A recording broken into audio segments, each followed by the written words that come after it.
तो आप सभी का स्वागत है। और बिहार का चुनाव हो गया है संपन्न। बिहार का चुनाव लगभग 16 दिन हमने कवर करा और 16 दिन कवर करने के बाद जो स्थिति वहां में भांप पाया, जो स्थिति वहां में समझ पाया, वो स्थिति अगर देखा जाए पूरे सिनेरियो को तो वो चुनाव पूरा बिहार का 10,000 पे आकर टिक गया था आखिरी समय में। अब सोचिए, जिस प्रदेश की महिलाएं, जिस प्रदेश के बुजुर्ग, जिस प्रदेश के किसान, नौजवान इतने ज्यादा परेशान हो और परेशानी के समय में अगर 10,000 की राशि किसी के खाते में, किसी महिला के खाते में सीधी सीधी ट्रांसफर हो जाए और खाते में आ जाए, तो सोचिए आप कि उनके दिमाग पर मनोवैज्ञानिक कितना दबाव पड़ेगा। आप बिहार के पूरे प्रदेश की अगर बात करूं तो पलायन में सबसे नंबर 1 पर बिहार है। शिक्षा के मामले में स्थिति सबको पता ही है। रोजगार के मामले में सबसे निचले स्तर पर है। बेरोजगारी के मामले में सबसे निचले स्तर पर है। भुखमरी के मामले में सबसे निचले स्तर पर है। उसके बावजूद बिहार में भारतीय जनता पार्टी और एनडीए की बम्पर जीत है।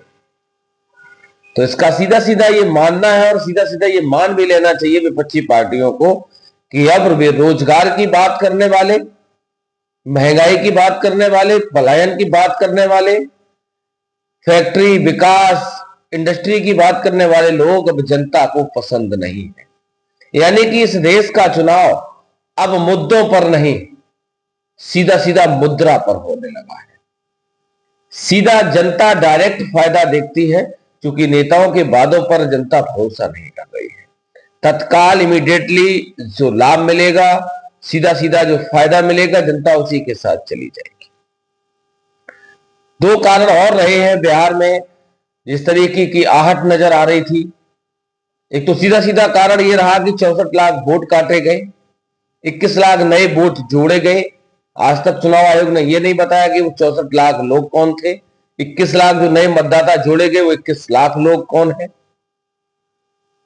एक और दूसरी बात, कल देश के सबसे बड़े वकील कपिल सिब्बल ने प्रेस कॉन्फ्रेंस करके ये कहा कि दिल्ली, हरियाणा, पंजाब से कई ट्रेनें, उन्होंने सीधा सीधा रेल मंत्री से ये जवाब मांगा, प्रेस कॉन्फ्रेंस करके जवाब मांगा कि कई ट्रेनें बिहार के लिए गई, कुछ भागलपुर गई, कुछ वैशाली गई, कुछ पटना गई। आखिर ये ट्रेनें चुनाव के एक दिन पहले इन 3 स्टेटों से भर भर कर गई, तो वो कहां गई, क्यों गई? नॉन स्टॉप ट्रेनें गई। अभी तक रेल मंत्री का कोई आधिकारिक जवाब नहीं आया। दूसरी बात, मैं वहीं फिर आ जाता हूं कि विपक्ष जिस तरीके से लगातार रोजगार, महंगाई, पलायन, फैक्ट्री, इंडस्ट्री की बात कर रहा था, वहीं विपक्ष सत्ता पक्ष के लोग हिंदू मुसलमान की बात कर रहे थे। यहां तक कि देश के प्रधानमंत्री कट्टा दुनाली की बात कर रहे थे।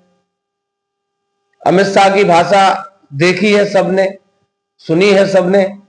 तो अब ये मान लेना चाहिए विपक्षी पार्टियों को कि अगर आने वाले किसी भी चुनाव में भारतीय जनता पार्टी का आपको मुकाबला करना है, तो वो मुकाबला सीधा सीधा सीधा सीधा सीधा सीधा मुद्दों पे नहीं, आप मुद्रा की बात करिए कि आपकी सरकार बनेगी तो आप सीधा जनता को कौन सा फायदा देने वाले हो। उन्हें नहीं चाहिए बेरोजगारी से निजात, उन्हें नहीं चाहिए महंगाई से निजात, उन्हें नहीं फैक्ट्री चाहिए अपने किसी भी स्टेट में। उन्हें वही चीजें मुबारक हैं और उन्हीं चीजों पे वो निर्भर है। तो बिहार का चुनाव जितना मैंने नजदीक से समझा तो पिछले 16 दिनों में, वो मैं इतना समझ पाया हूं कि बिहार का चुनाव सीधा सीधा मुद्दों से हटकर मुद्रा पे चला गया। मतदान के एक दिन पहले 21 लाख महिलाओं के खाते में 10,000 रुपए आना और पूरी हवा का बदल जाना, ये अपने आप में बहुत कुछ कहने के लिए काफी है। तो बिहार का चुनाव समाप्त हो गया।